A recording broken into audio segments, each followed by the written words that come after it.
Abus, manipulation, escroquerie, les mouvements sectaires sont parmi nous. Ils profitent de la faiblesse de leurs victimes. Je n'allais pas bien du tout, psychologiquement et physiquement. Rien n'est incurable, j'y crois vraiment. Nehmen Sie die gute göttliche Kraft in sich auf. Nous avons mené l'enquête dans ce milieu extrêmement opaque. C'est bien fait quand même dans la nature. On fait des rhumes et puis on les écrète. Et donc pour le cancer, ça se passerait à peu près de la même façon. Parfait.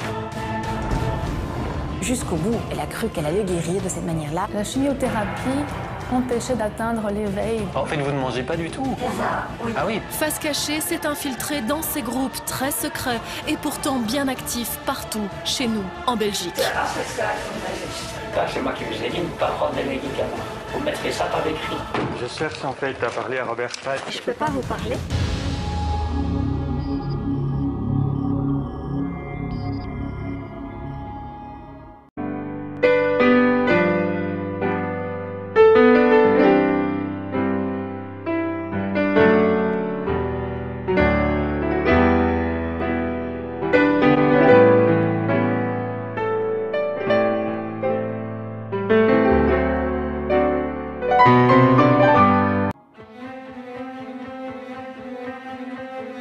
Bonsoir, c'est un plaisir de vous retrouver pour Face Cachée, votre magazine d'investigation qui vous plonge ce soir dans l'univers très secret des sectes et des groupes aux dérives sectaires qui surfent sur la tendance actuelle, celle de la santé et du bien-être.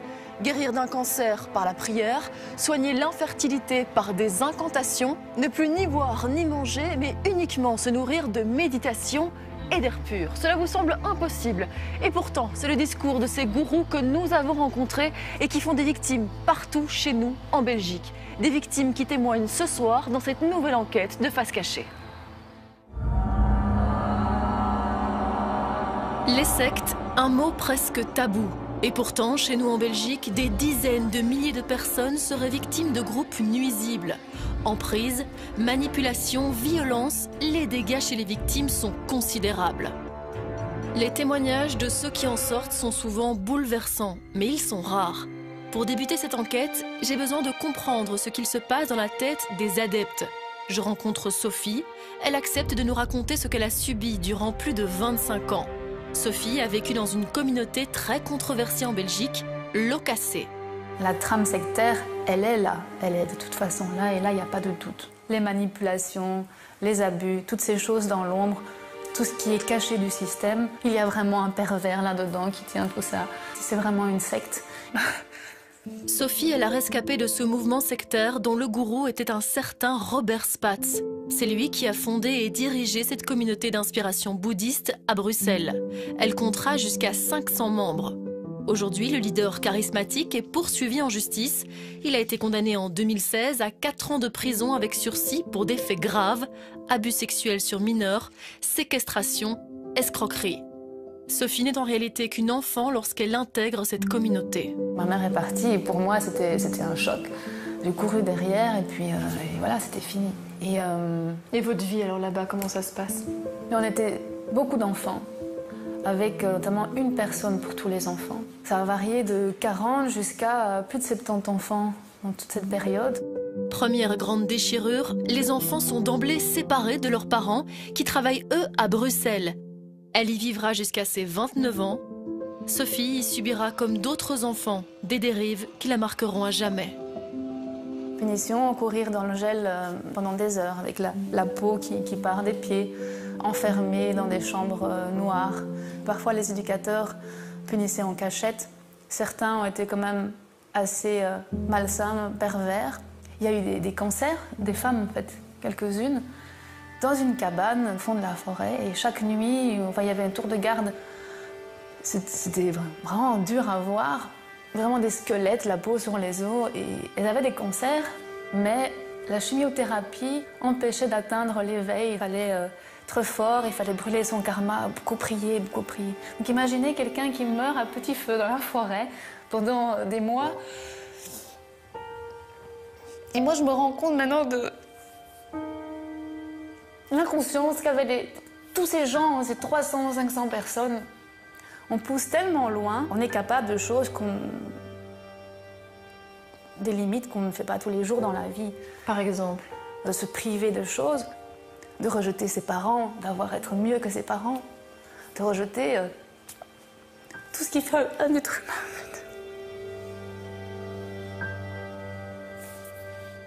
Des souvenirs marqués au fer rouge pour ces enfants, aujourd'hui devenus adultes. André Frédéric est l'un des plus grands spécialistes des mouvements sectaires nuisibles en Belgique. Il a notamment participé à la commission d'enquête parlementaire sur la question en 1997. Voilà, monsieur Frédéric, vous êtes un petit peu le monsieur secte chez nous en Belgique. En tout cas, vous êtes la référence dans notre pays. Quand vous voyez ce genre de témoignages, qu'est-ce que ça vous inspire? Mais d'abord, énormément d'émotions. Ça touche à des enfants. Donc, qui n'ont pas opéré un choix, qui sont victimes des choix des autres. Et c'est une problématique grave dans toute une série de dérives sectaires. Et souvent sur des gens qui sont en situation de difficulté, en situation psychologique difficile, en situation affective difficile, que ce soit dans le domaine de la santé ou que ce soit dans d'autres domaines où effectivement les gosses n'ont pas donné leur avis. Et quel carnage, quel carnage! Robert Spatz, le gourou, a été condamné en première instance à 4 ans et demi de prison avec sursis. Un jugement en demi-teinte pour les victimes. Le tribunal a prononcé une confiscation de 4,5 millions d'euros. Le procès est à présent attendu en appel. Aujourd'hui, le fondateur de ce mouvement sectaire se cacherait en Espagne. Nous partirons tout à l'heure sur ses traces, à sa recherche, pour tenter de le débusquer dans l'une de ses luxueuses demeures. Je sais qu'il est là. Comment vous savez? Je sais qu'il est là. Et comment vous avez eu ce résultat? Mais qu'en est-il aujourd'hui des mouvements sectaires? Le phénomène aurait changé. Ces groupes se sont diversifiés. Il y en aurait peut-être même plus qu'auparavant. Détresse, solitude, maladie, la santé, ce serait le nouveau filon pour ceux qui veulent profiter d'un état de faiblesse.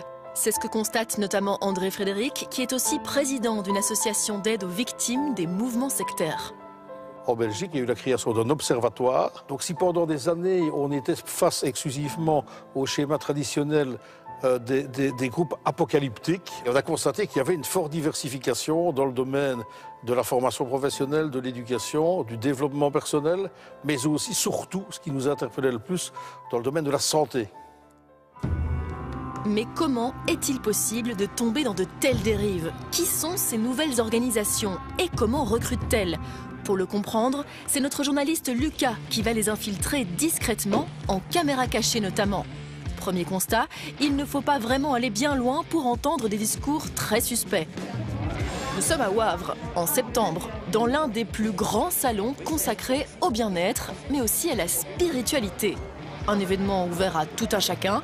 Et d'emblée, certains discours vont nous plonger dans un univers, dirons-nous, de science-fiction. Ce sont des frères de l'espace et des frères et de l'humanité qui transforment le vaisseau lumineux. On en a eu à Châtelet et à Bruxelles dans notre cours. Mais c'est pas des photos truquées, ça, honnêtement? Non, honnêtement, non. C'est vous qui avez pris les photos? Ça, c'est moi qui ai pris la photo, ça, c'est moi qui ai pris la photo. Des frères de l'espace qui se sont manifestés à Châtelet et à Bruxelles. Le ton est donné. Faut-il en rire ou en avoir peur? Nous pénétrons en tous les cas déjà dans un univers parallèle. À quelques mètres de là, un autre stand, celui du Cercle des Amis de Bruno Gröning. C'est un prétendu guérisseur d'une organisation contestée. Bruno Gröning, c'est ce monsieur-ci, c'était un guérisseur allemand. Il disait toujours rien n'est incurable. Ah ouais. Dieu est le plus grand de tous les médecins. Ah, même le cancer? Oui, on a des belles guérisons de cancer. Ah bon? Il y a des gens comme madame, là, boum. Là, c'était une guérison instantanée. Et on en a. Et comment ça se passe alors? Il croit, vraiment. Ah, c'est ça. Certitude absolue de guérison. Il faut être déterminé, quoi. On dit pas que vous êtes une secte, franchement. Oui. Ça vous dérange pas? Absolument pas. Pourquoi? Et on a tellement de succès. C'est devenu mondial que maintenant... Merci, au revoir. Une organisation mondiale au succès grandissant. En Belgique, Bruno Gröning compterait près de 1000 pratiquants. Mais qui sont-ils? Pour le découvrir, je me rends à Charleroi, dans un hôtel. Une conférence y est organisée et ouverte à tous. Nous sommes un samedi après-midi. Le but ici, recruter de nouveaux membres. Pour cela, un film de propagande à la gloire du guérisseur est sur le point d'être diffusé. Glauben Sie an das Gute. Glauben Sie an das Göttliche. Nehmen Sie die gute göttliche Kraft in sich auf. Nous participons au début de la conférence, mais très vite, notre présence dérange. Nous ne pourrons pas filmer plus longtemps. On va nous demander de sortir. Alors, je pense que ça suffit déjà. Vous avez encore des questions? On est là à votre disposition pour répondre à toutes vos questions. Nous attendons tout de même afin de rencontrer une adepte et prétendue miraculée. Mais avant cela, il faut passer par la voie officielle et commencer par une interview de la responsable du cercle pour la Belgique. Surprise, des adeptes juste à côté de nous sont en position. Ils captent discrètement la force, le Hellstrom, comme ils l'appellent, une puissance qui serait divine. Partout dans le cosmos, il y a une énergie vitale que chacun peut capter pour pouvoir en bénéficier. Le mieux, c'est de ne pas croiser les bras et les jambes, d'ouvrir les mains, de les déposer sur les jambes et de se détendre. C'est vraiment très facile. Et alors, cette méthode, elle peut guérir toutes les maladies? Oui, en effet, Bruno Gröning, il a toujours dit qu'il n'y a rien qui soit incurable. Tout peut se guérir, mais lui-même est mort d'un cancer de l'estomac. Comment est-ce que c'est possible? C'est comme beaucoup de gens qui ont des grandes missions sur la Terre. Voilà, c'est parfois un mystère qu'eux ne peuvent pas s'aider eux-mêmes. L'énergie vitale du cosmos n'aurait pas réussi à sauver le gourou lui-même, mort d'un cancer. Un discours pour le moins étonnant. Et justement, cette communauté a déjà été dans le viseur d'une commission allemande qui a publié un rapport qui les met en cause. Il y a un rapport que moi j'ai ici, un rapport d'une commission d'enquête allemande qui dit que les guérisons avancées ne sont pas validées scientifiquement ni reconnues par la médecine classique. Et le rapport parle des sectes et des groupes psychologiques. Pour vous, je ne sais pas quels sont les critères. Enfin, pour moi, c'était on a influencé, on est plus libre, il faut payer de l'argent, etc. Donc pour moi, tous ces critères ne sont pas valables. Ce rapport de 1998 de la commission d'enquête allemande, il dit aussi qu'il n'y a absolument aucune preuve scientifique. Pour moi, ce sont des preuves scientifiques, mais si pour eux ce n'est pas valable, je ne sais pas ce qu'il faut. Et est-ce parfois on vous interdit, comme à Ostende il y a quelques années, parce que justement on trouve que votre mouvement est peut-être dangereux? Si on nous interdit, alors on va ailleurs. Bon, mais c'est très bien, on va pouvoir faire madame alors. Le discours officiel est plutôt rodé, mais c'est le moment de passer à l'essentiel. Ce pourquoi nous sommes venus notamment rencontrer une adepte, une femme qui dit avoir vécu des miracles en cascade. Alors Madame Hoffmann, vous êtes une adepte de ce mouvement. Pourquoi est-ce que vous avez décidé de vous tourner vers le cercle des amis de Bruno Gröning? En fait, c'est parce que je cherchais de l'aide, vu que je n'allais pas bien du tout psychologiquement et physiquement. Et j'étais en incapacité de travail et les médecins ne savaient plus rien faire pour moi. On avait été à une messe ésotérique à Verviers et sur une table d'information, alors j'ai trouvé ce dépliant et il y avait la phrase « aide et guérison par voie spirituelle ». Et à la fin de cette conférence-là, j'ai été libérée de 37 ans de migraine. J'avais aussi des allergies alimentaires, allergies contre les poils d'animaux, l'asthme aussi. J'avais de l'incontinence aussi après 4 enfants. Et c'était extrême. J'avais le muscle qui ne fonctionnait plus. J'avais un bras qui ne fonctionnait plus. Mais il a guéri aussi. Bruno Gröning, il dit que Dieu peut tout guérir. Voilà. Dieu peut guérir le cancer. Oui. Dieu peut guérir le sida. Oui. Dieu peut guérir une méningite chez un enfant. Oui. Pas besoin de médicaments. Il faut capter cette force. Vous faites des dons? Oui. À hauteur de combien par mois? Ça peut aller jusqu'à combien? Oh, je ne compte pas. Je ne compte pas. Des milliers d'euros? Des centaines d'euros? Non, je ne saurais pas. Des dizaines d'euros? Jusqu'à combien? Oh, je ne compte pas. Je ne compte pas. Des milliers. On ne saura pas. Combien? Non, effectivement, dès qu'on pose la question au niveau de l'argent, ça devient un petit peu plus problématique d'avoir une réponse. C'est tabou, hein. Donc on entend bien que cette personne, elle affirme qu'elle a été guérie de tous ses problèmes grâce à Gröning. J'ai comme un doute. Peut-être que c'est l'appartement témoin de l'organisation, je ne sais pas. C'est insultant pour les milliers de personnes qui sont concernées par cette maladie. Tout le monde a au moins un proche qui était ou qui est concerné. Et aller laisser imaginer publiquement qu'il suffit de se mettre en connexion pour être guéri, moi je trouve ça d'une extrême gravité. Mais nous ne sommes qu'au début d'une surprise. Nous entendons parler de certains thérapeutes. Ils promettent de sortir de maladies mortelles en se coupant de la médecine traditionnelle. C'est le cas de la biologie totale des êtres vivants. Pour eux, tout problème serait lié à des chocs psychologiques. On guérirait de tout grâce à cette compréhension et à la parole. Le groupe est très contesté et souvent qualifié d'organisation sectaire. Certains thérapeutes ont déjà été condamnés au pénal. D'autres sont actuellement poursuivis. Et pourtant, ils exercent on ne peut plus librement. Nathalie Dereuc a ainsi vu sa mère mourir dans de difficiles souffrances en suivant les conseils d'un thérapeute qui se revendique justement de cette biologie totale des êtres vivants. Le discours était clair. Si elle se faisait soigner en médecine traditionnelle, si elle faisait de la chimiothérapie, si elle faisait un traitement invasif, elle risquait de mourir. Donc maman voulait guérir, donc elle a choisi l'option que proposait l'ostéopathe. Sa maman décide donc de suivre les conseils de ce thérapeute et en quelques mois seulement, son état se détériore gravement. Au départ, on est parti du simple petite boule au sein jusqu'au fait qu'il n'y avait plus de sein du tout, que ce n'était qu'une plaie béante, son bras était complètement gonflé, elle avait du mal à respirer, elle avait des ganglions, des métastases qui montaient dans le cou, etc. Elle avait des souffrances épouvantables, elle hurlait de jour comme de nuit sans arrêt. Mais jusqu'au bout, elle a cru qu'elle allait guérir de cette manière-là. La médecine traditionnelle a ses limites et par contre, les gourous, les charlatans n'en ont pas. En cherchant un peu, nous allons tomber sur un thérapeute de cette mouvance. Il a pourtant été condamné en 2011 pour escroquerie, coups et blessures involontaires et exercice illégal de l'art de guérir. Et pourtant, il reçoit encore, en pleine campagne, dans la région de Verviers. Pour comprendre ce qu'il se dit dans ces séances, nous y envoyons une comédienne équipée d'une caméra cachée. Elle dispose même d'un faux dossier médical pour la crédibiliser davantage. Elle se dit atteinte d'un cancer du sein, une récidive. Nous sommes un dimanche matin, le rendez-vous a été pris dans la semaine et l'homme semble plutôt étonné. Il va nous recevoir en peignoir. Il nous avait oubliés.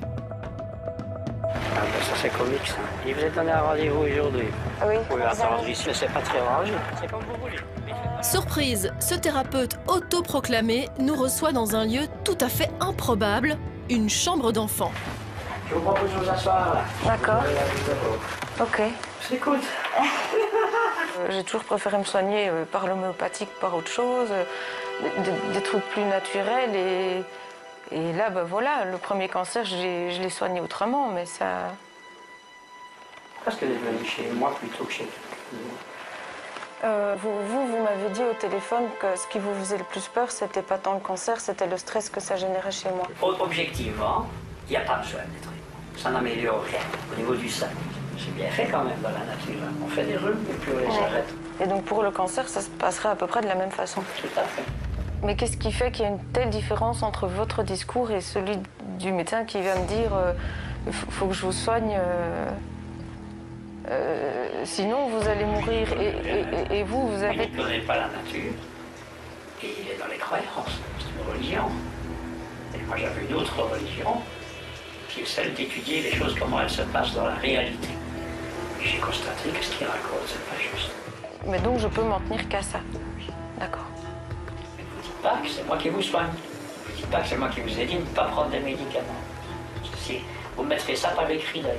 Je ne vous avais pas demandé par téléphone combien coûtait une séance chez vous. C'est 75. D'accord. Donc si vous voulez avancer habituellement au début, c'est intéressant toutes les semaines.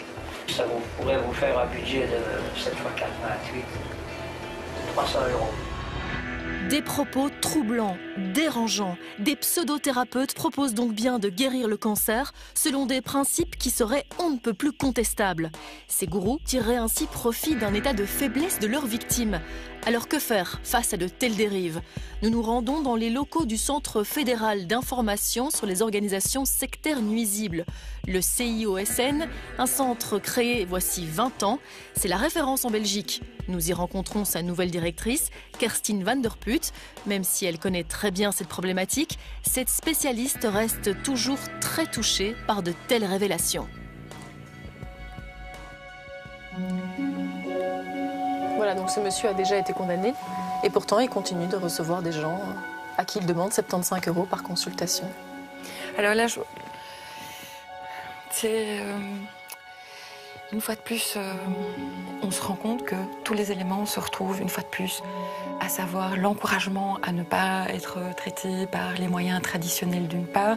Il y a un abus de faiblesse éventuel de cette personne. Le paiement financier est budgétisé en moins de 15 minutes ou 12 minutes d'entrevue. Voilà. C'est impressionnant. La directrice se dit choquée par nos images, mais affirme ne rien pouvoir faire. Sans plainte, ce supposé thérapeute ne peut pas être inquiété. En attendant, il a l'air bien heureux en glissant les billets dans son portefeuille.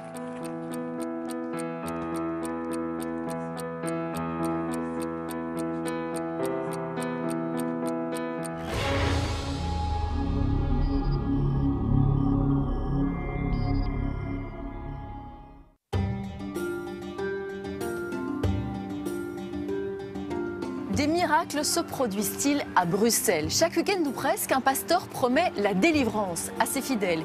Et ils viennent du monde entier pour espérer une guérison. Des fidèles qui entrent littéralement en transe sous les chants et les prières du gourou. Bruxelles est-elle la capitale des miracles? Nous allons découvrir que des adeptes viennent en tous les cas de partout pour espérer guérir des maladies mortelles. Guérir du cancer, du sida, il suffirait d'y croire. Pour propager la bonne nouvelle, sur Internet, un pasteur n'hésite pas à diffuser des vidéos chocs. On dirait presque des bandes annonces de films au cinéma. 3 jours de délivrance, 3 jours de restauration au nom de Jésus-Christ. Notre reporter et une complice vont s'immiscer dans un week-end de retraite chez les évangélistes controversés. Ils sont issus du néo-pentecôtisme. Leur pasteur est en fait poursuivi en justice dans un dossier d'escroquerie. Nous nous y présentons comme un couple un peu curieux. Vous êtes un des responsables? Oui. Ah, ok. C'est la première fois qu'on vient. Comment ça va se passer? Vous pouvez venir s'asseoir. Ok, ça va. Merci. On peut se mettre là, oui? Sure. On nous installe au premier rang, la place d'honneur. Très vite, une assistante va chauffer la salle et cela va durer près d'1 heure de litanie intensive, qui pourrait presque s'apparenter à un lavage de cerveau. Viens prendre le contrôle, Saint-Esprit, viens prendre ma vie, Saint-Esprit. Viens régner, Saint-Esprit, viens régner, Saint-Esprit, viens régner, Saint-Esprit, viens régner, Saint-Esprit. Que tout ce que j'ai soit pour toi, que tout ce que j'ai soit à toi, Saint-Esprit. La salle est prête, pratiquement en transe. Le pasteur peut faire son entrée. Il est accueilli comme une star. Et la célébration débute par l'annonce d'un double miracle. 2 femmes stériles auraient eu un bébé après s'être recueillies auprès du pasteur.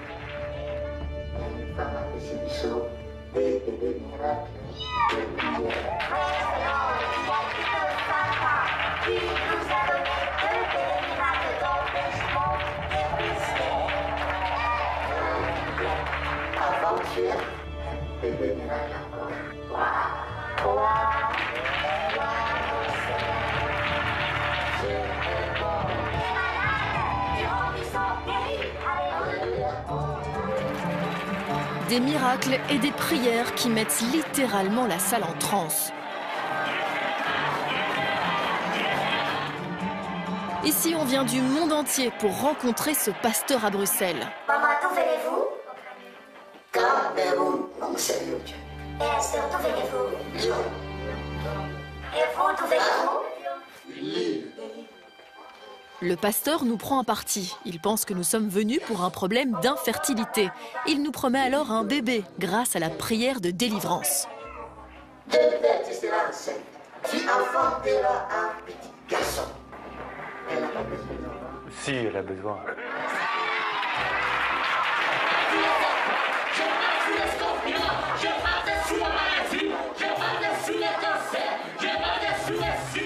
Avant de passer au miracle, un grand panier est posé sur la scène. C'est le moment de faire des dons. Ici, on voit grand pour récolter des billets de banque. Le pasteur est très attentif aux offrandes. Apportez une bonne offrande, s'il vous plaît. Je suis aussi votre nez, vous regardez. Ne froissez pas les pieds. Il ne faut pas froisser les pieds. C'est ça. Viens donner. J'observe. Pas le choix, nous aussi nous devons passer à la caisse. Les billets s'accumulent, mais pour le pasteur, il n'y a pas encore assez de billets de 50 €. J'ai besoin de 5 personnes pour m'apporter la somme de 50 €. La fin de la célébration prend tout à coup des allures de vente aux enchères. Qui dit mieux, on peut aussi payer par carte. Derrière dans la carte aussi. 5e. 5e personne qui d'autre. Ah, 5. Même si c'est pas la carte qui est. 5 encore. Alors qu'il s'approche de nous, un détail attire notre attention. Gros plan sur la montre de luxe du pasteur. Une recherche sur Internet nous révèle son prix, un accessoire qui tourne tout de même autour de 12 000 €. On comprend qu'avec un tel train de vie, côté finance, le pasteur espère là aussi des miracles. Il faut multiplier les billets de banque. Voilà par la puissance de l'évangile que tu as mis sur moi, je multiplie ça. Ces personnes expliquent soigner des cancers tous les week-ends, ici, chez nous, en Belgique. Jamais oublier qu'il y a un fil conducteur à toutes ces organisations-là, c'est broyer les cerveaux, broyer les consciences pour broyer les portefeuilles. Et est-ce que le néopentecôtisme, c'est un phénomène grandissant chez nous, en Belgique? C'est un phénomène grandissant en Europe aujourd'hui, oui. Oui. Et est-ce qu'ils sont dangereux? Je veux dire, entre aller rentrer en communion d'esprit avec un Dieu auquel on croit, moi ça, j'ai pas de problème. La notion de dangerosité est toute relative. Pour quelqu'un qui est dans une situation, une des pires qu'on puisse vivre dans sa vie, c'est celle où on vous dit que vous êtes malade et que vous êtes gravement malade. C'est criminel. Car ici, il s'agit incontestablement de guérir de maladies. Il y a beaucoup de miracles ici dans l'église? Oui, absolument. Il n'y a pas que pour des femmes stériles. Nous avons des cas de personnes qui ont été atteintes du sida, des problèmes de prostate en phase finale. Même du sida, Oui, absolument. C'est très récurrent. C'est récurrent. Oui, absolument. C'est votre épouse? Oui, oui. Alors vous faites des miracles, alors il paraît. Pardon? Ouais, vous faites vraiment des miracles. Moi? Oui. C'est impossible. Un homme de la terre ne peut jamais faire le miracle. D'accord. C'est Jésus. Le pasteur reste prudent. Nous allons néanmoins tester sa fameuse délivrance. Nous assistons à des scènes incroyables.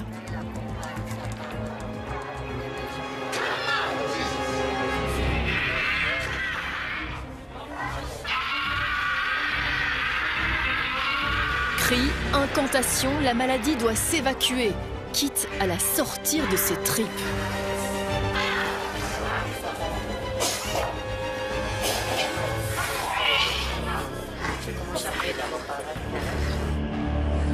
C'est à notre tour régler notre prétendu problème de fertilité. Le lien de la malédiction, je la brise au nom de Jésus-Christ. D'autres, pendant ce temps-là, continuent de sortir leur maladie de leur corps. Les cris résonnent partout dans la salle. Nous quittons les lieux et pour l'heure, nous n'avons encore vu venir aucun signe de grossesse.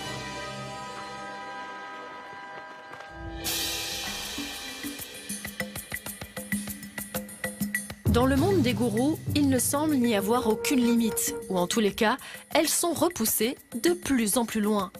Certains prétendent ainsi arriver au bonheur en arrêtant de manger et de boire. On les appelle les respiriens, un mouvement considéré comme sectaire.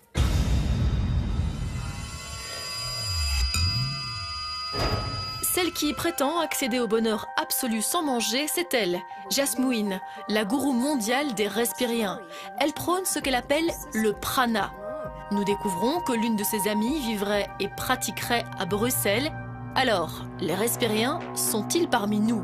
Nous voulons en avoir le cœur net. Nous nous rendons dans une réunion en caméra cachée.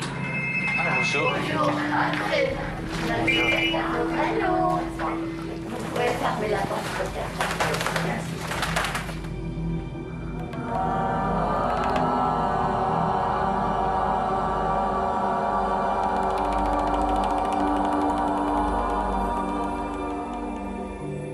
En fait, je peux poser une question? En fait, vous ne mangez pas du tout ou comment ça se passe? C'est ça, oui. Ah oui, pas du tout. Je n'ai pas besoin de nourriture physique du tout. Je n'ai pas besoin. Et J'ai vous- jamais faim et jamais soif. Vous faites ça depuis combien de temps, en fait, de ne plus 17 manger? ans. 17 ans? Ah ouais. C'est pas qu'on choisit un jour on va plus manger ou boire.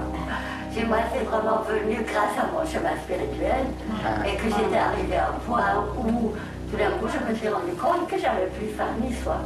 Moi, je trouve que c'est bien ça, parce que les gens disent oui, mais ce genre de gens dans ton genre sont des fous. Mais si c'est prouvé scientifiquement, c'est juste. Il y a de plus en plus, même les petits-enfants, qui mangent presque rien. J'ai ta fille comme ça. Il faut les laisser. Écoute, il faut les laisser parce que c'est dans les nouveaux enfants ont déjà ça dans les gènes. Je crois.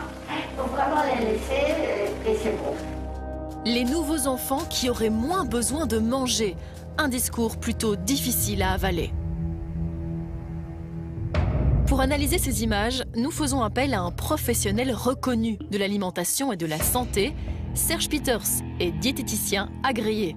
Ce scientifique a notamment travaillé pour l'Agence spatiale européenne dans le cadre d'études sur l'alimentation des astronautes, mais aussi à l'hôpital des enfants.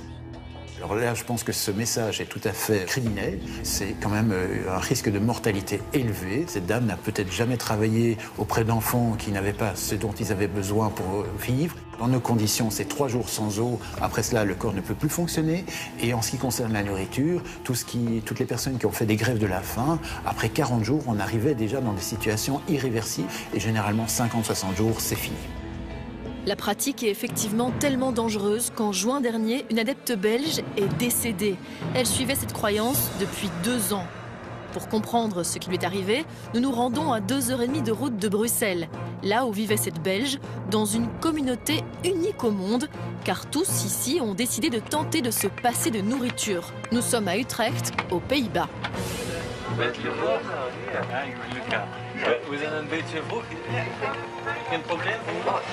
Des marques de scellés sont visibles sur la porte d'entrée. La responsable de la communauté nous reçoit et elle nous explique que sa sœur pratiquait le prana progressivement depuis 2 ans. Ici, on vit dans un univers totalement à part. Elle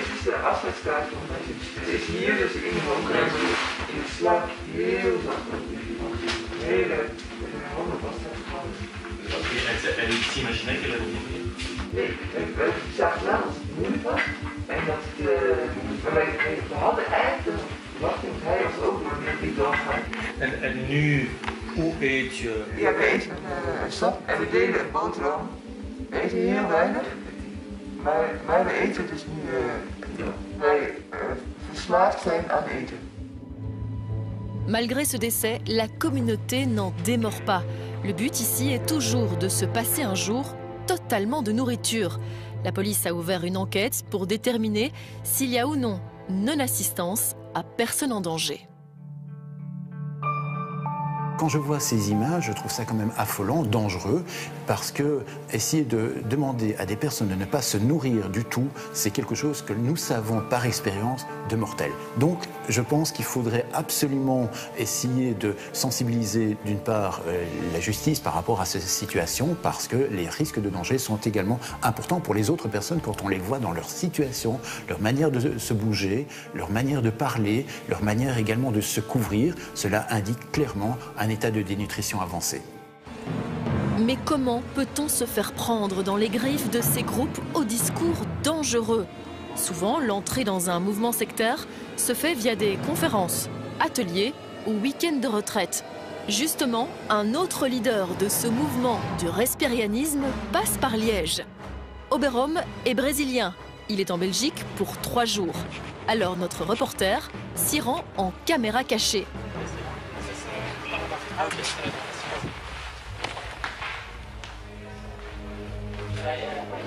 Le mentor est venu y vendre ses livres, signer des autographes, donner des conférences et participer à des ateliers. Certains participants sont convaincus par l'aura et les performances prétendues exceptionnelles de l'orateur. Vous vendez les livres en fait, c'est ça? Oui, tout à fait. D'accord. Pour faire vite, il y en a presque. C'est vrai? Oui. Vous êtes une pratiquante quoi? Une adorante. C'est vrai? Des adorateurs. Au programme de ce week-end de bien-être, méditation, yoga ou encore libre expression. Puissance qui monte de son cœur du feu, qui monte à travers vos orteils, vos pieds, vos mollets, vos cuisses, et qui vient... Un lâcher-prise qui mène à certains moments tout de même à une transe collective, qui procure à certains manifestement beaucoup de plaisir.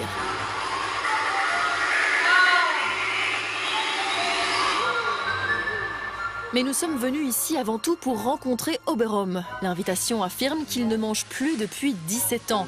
Cela nous paraît totalement impossible.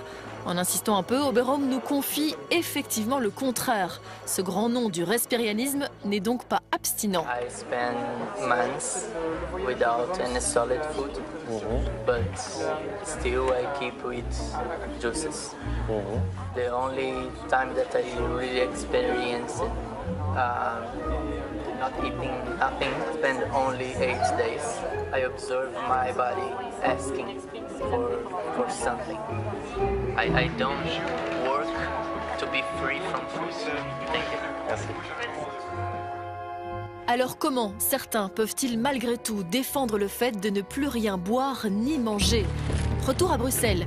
Nous avons sollicité une rencontre avec la plus grande pratiquante de ce mouvement en Belgique et amie de la gourou mondiale Jasmouine. Elle accepte notre interview à visage découvert. Nous allons donc pouvoir en savoir plus sur cette pratique qui nous paraît insensée et qui se déroule aussi chez nous en Belgique. Jamais vous mangez? J'ai jamais faim et jamais soif. Alors du coup, je peux rester aussi longtemps que je veux. Donc vous pensez que tout le monde peut faire ça, que l'humanité pourrait Je pense que l'humanité va y arriver au fur et à mesure. Nous sommes déjà les précurseurs de ce mode de vie. Donc si un enfant refuse de boire ou de manger, on peut le laisser comme ça, c'est pas dangereux pour sa santé? Non. Il y en a de plus en plus. Aussi, il y a les plantes qui n'avaient plus besoin d'être arrosées. Les animaux, même dans le ménage, n'avaient plus besoin.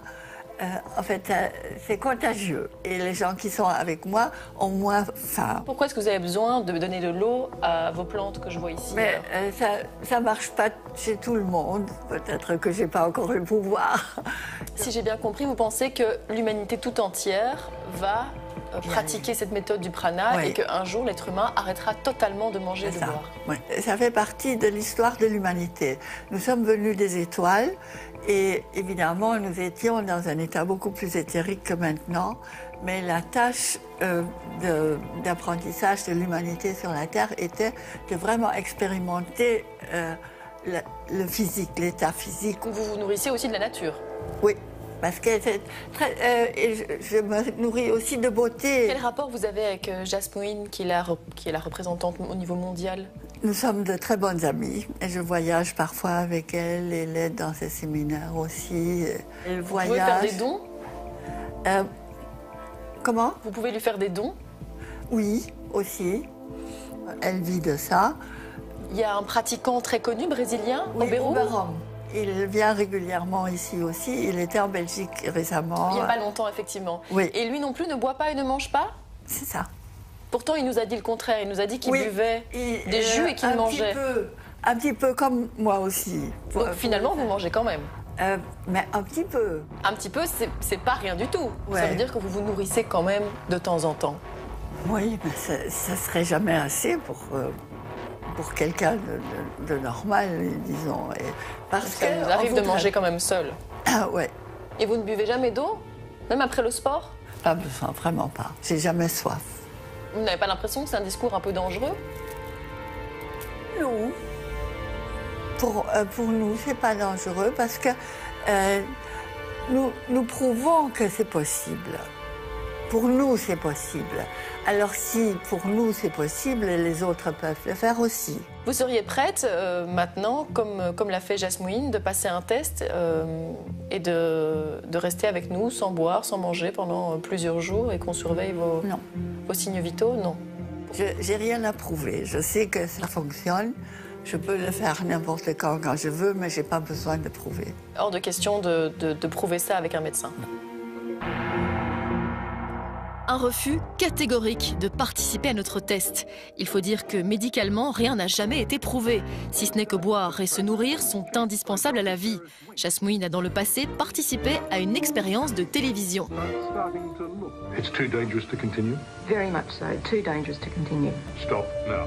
Un test qui a montré qu'elle ne tenait pas plus de 3 jours sans boire ni manger. Elle continue néanmoins de diffuser ses vidéos sur Internet et de donner des conférences dans le monde. Elle a publié une 40aine d'ouvrages qui lui assurent un revenu confortable.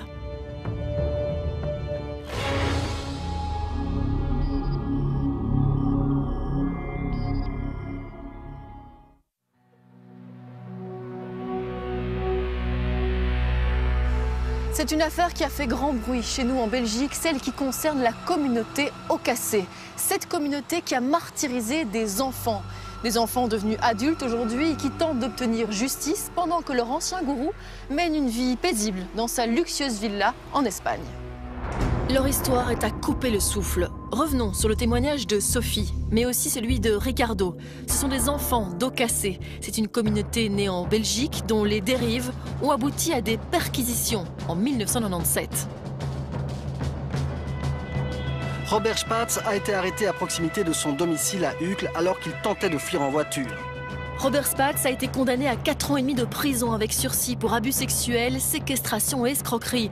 Il ne s'est même pas déplacé, il est resté en Espagne et prétend être malade. 4 ans avec sursis, c'est trop peu pour les victimes. Un procès doit se tenir en appel. Merci.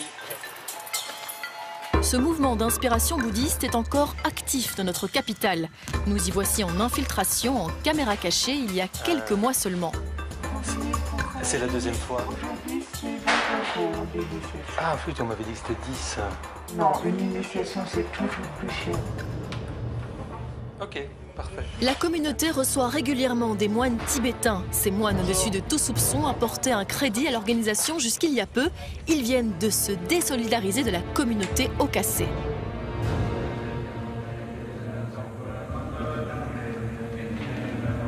Même si Robert Spatz ne fait officiellement plus partie de la communauté, on le défend encore. Et sa photo est toujours affichée dans les locaux.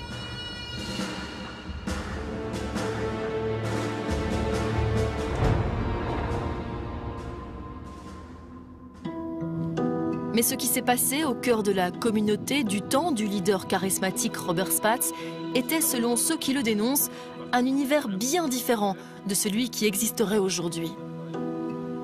On était convaincus qu'on était des gens exceptionnels. On était au-dessus de tout. Ce qui se passe dans les années 80 et ce qui vient par la suite est vraiment une dérive qui s'installe et dont les membres d'Ocassé sont totalement incapables de reprendre à un moment le contrôle, les rênes et de se dire on n'est pas d'accord.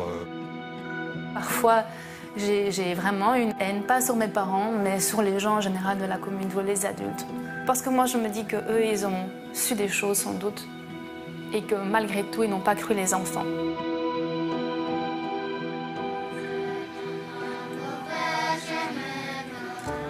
Car Sophie et Ricardo font partie des enfants de l'organisation. Ils ont vécu dans la communauté pendant plus de 25 ans. Ricardo y est même né. Ma mère était mineure et donc je me suis retrouvé sous la tutelle légale de Robert Spatz. Et donc Robert Spatz a décidé d'envoyer ma mère et moi dans le sud de la France, à Château de Soleil. C'est la première déchirure. Les enfants sont d'emblée séparés de leurs parents. Des enfants élevés dans un monastère dans le sud de la France, entourés par quelques éducateurs et donc totalement coupés de leur famille, qui travaillait en général à Bruxelles. Donc ma mère est partie et pour moi c'était un choc. J'ai couru derrière et puis voilà, c'était fini.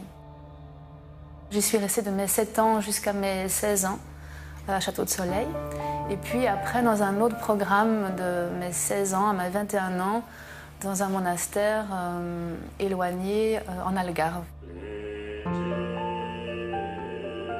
Et la vie là-bas n'est pas toujours rose. Des plaintes seront bien plus tard déposées pour des faits de mœurs, mais aussi contre d'autres dérives et abus présumés. Il y a cette espèce de normalité de la violence où, pour finir, quand on voit des enfants qui pleurent, qui se font taper dessus, c'est des punitions. Voilà, c'est des punitions. Il y aurait eu aussi plus tard, durant leur adolescence cette fois, dans un monastère au Portugal, des soirées qualifiées de débauche.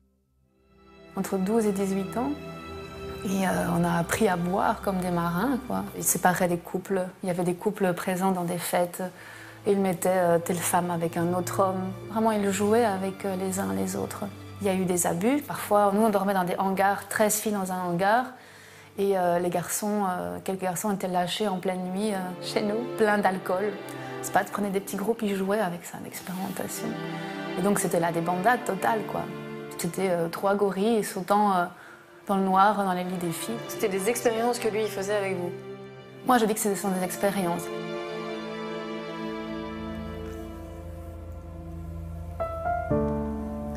Ce qui est difficile, c'est d'avoir vraiment difficile, d'avoir été dans des extrêmes psychologiquement et physiquement pour quelqu'un qui s'avère en fait être pervers et qui nous a utilisés juste pour lui, pour le plaisir d'avoir du pouvoir et de jouer avec les gens, de faire des expériences. Et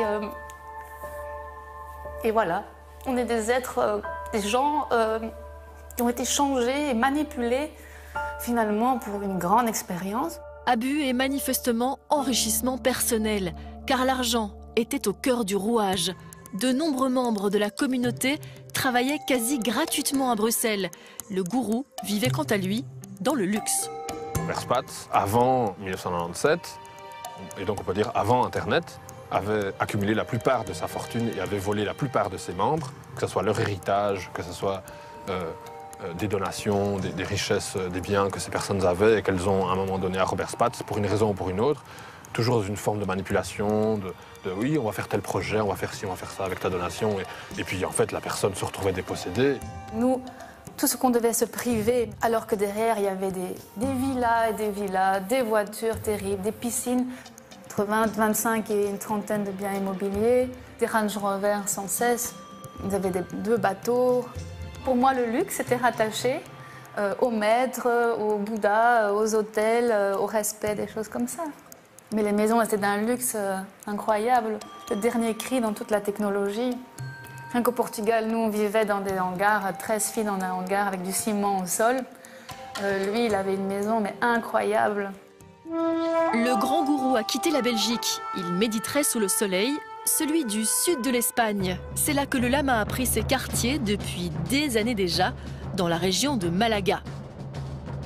Direction donc la Costa del Sol. Notre reporter prend l'avion avec un objectif, tenter de le retrouver, de comprendre où il vit et pourquoi pas de rencontrer le fameux lama Kunjang Dorje, comme il se surnomme.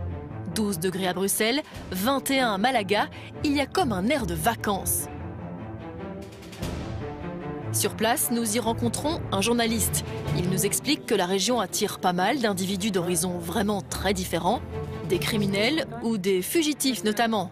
Alors ici, on n'est pas vraiment étonné d'y voir débarquer le gourou d'une grande secte belge. Surprised isn't quite the right word. I mean, people will go where they think they're going to be safest. There is a tradition, as I said, of criminals hiding out in Spain, and maybe he thought it was a good place to come. Maybe he had a lot of followers in the area. I don't know, but not surprised. But equally, it's not an everyday occurrence. Excuse me, you know this man? I don't know. No, I never seen before. Okay. No. Never seen in the... Robert Spatz, ça vous dit quelque chose, non? Pas du tout. Vous l'avez jamais vu? Il est possible que ce monsieur habite une des villas. À force de poser des questions, nous disposons d'une piste. Elle nous mène vers un lotissement. C'est ici que Robert Spatz vivrait, mais sa maison reste difficile à trouver. Ok. Une boîte aux lettres porte son nom. Robert Spatz ne serait plus très loin. Sa fameuse maison, la voici. Sur le haut d'une colline, elle s'appelle la Lumière Sacrée.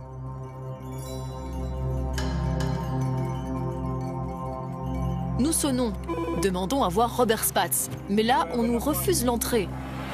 Voilà, I want to talk with Robert Spatz. En français, en anglais, en espagnol, c'est la fin de non-recevoir.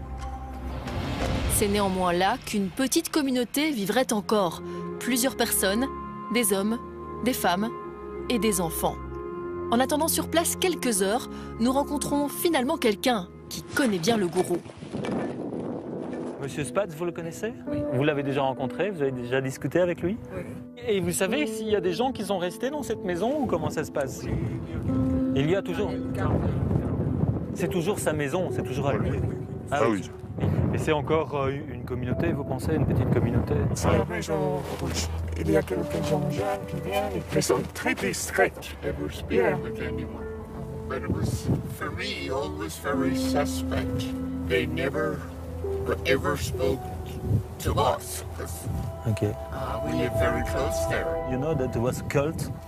I could hear in the morning, I can hear them chanting. That's when he lived there. Yes, yes, yes, yes. And now there's only one woman and a little baby. Il y a une caravane dans le terrain. Mais il y a longtemps qu'il n'habite ici. Il vit où en fait maintenant? Il vit à Marbella. Marbella, c'est là que Robert Spatz se cacherait, à 45 minutes d'ici. Dans l'une des zones les plus chics et les plus luxueuses de la Costa del Sol. Ici, les Bouddhas sont plutôt en façade des discothèques. Ils côtoient les voitures de luxe et les yachts. On y est manifestement très loin d'avoir renoncé aux biens matériels.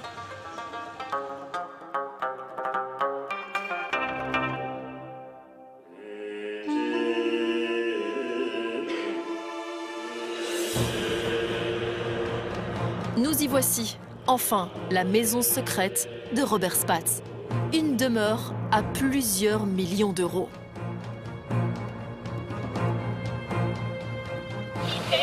Je voudrais parler à Robert Spatz, s'il vous plaît, Lama Urzandorje.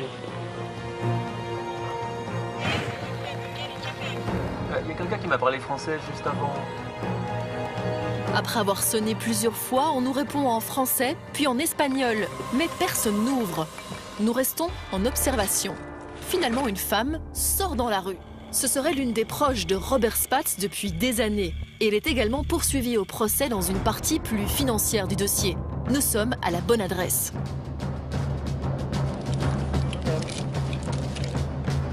Je cherche en fait à parler à Robert Spatz. Je voulais savoir s'il était là et si je pouvais le rencontrer. Mais écoutez, non, c'est pas le moment. À cause du procès, c'est ça? Mais c'est pas le moment. Pourquoi ça vous pose un tel problème?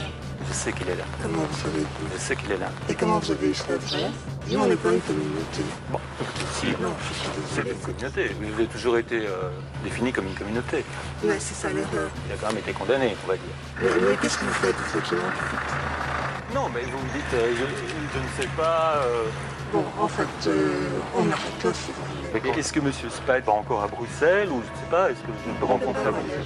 Il a des problèmes de santé, il ne peut pas voyager. Mais qu'est-ce qu'il a à comprendre de pas? Oui, non. Désolé, mais je ne peux pas vous parler. Cette femme nous affirme que Robert Spatz serait bien malade, ce qui expliquerait son absence au procès. Mais malade, pas si sûr, car plusieurs voix affirment le contraire. Il n'est pas assez malade parce qu'il allé à pied avec moi. Il est parfait, sauf les escaliers.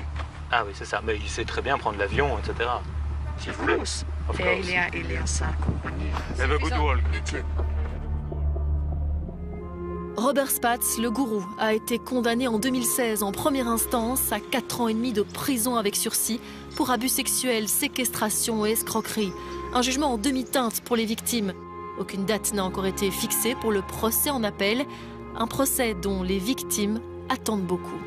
On espère vraiment qu'il soit complètement condamné, que ses richesses, tous ses biens lui soient retirés et qu'il aille vraiment en prison suffisamment d'années. On sait aussi que la maladie a été un jeu. C'est une personne âgée, mais il n'est pas malade. Il sait très très bien jouer la comédie quand il faut.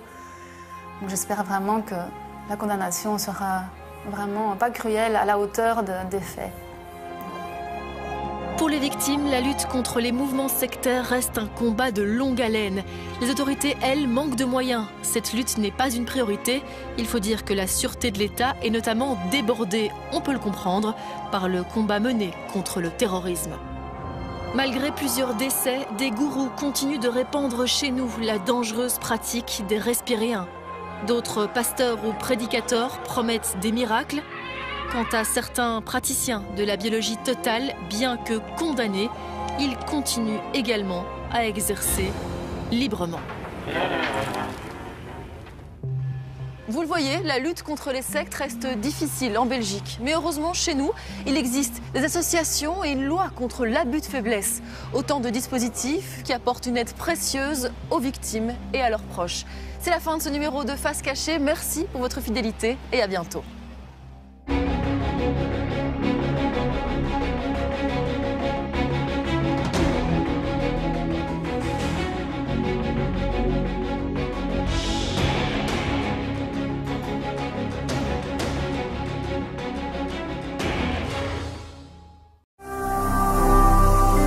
Ne manquez pas de vous abonner à notre chaîne YouTube Jésus-Christ TV, en cliquant sur le bouton s'abonner, juste au bas de la fenêtre de cette vidéo.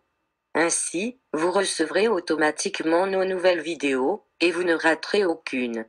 Vous connaîtrez la vérité et la vérité vous affranchira. Jean 8, 32.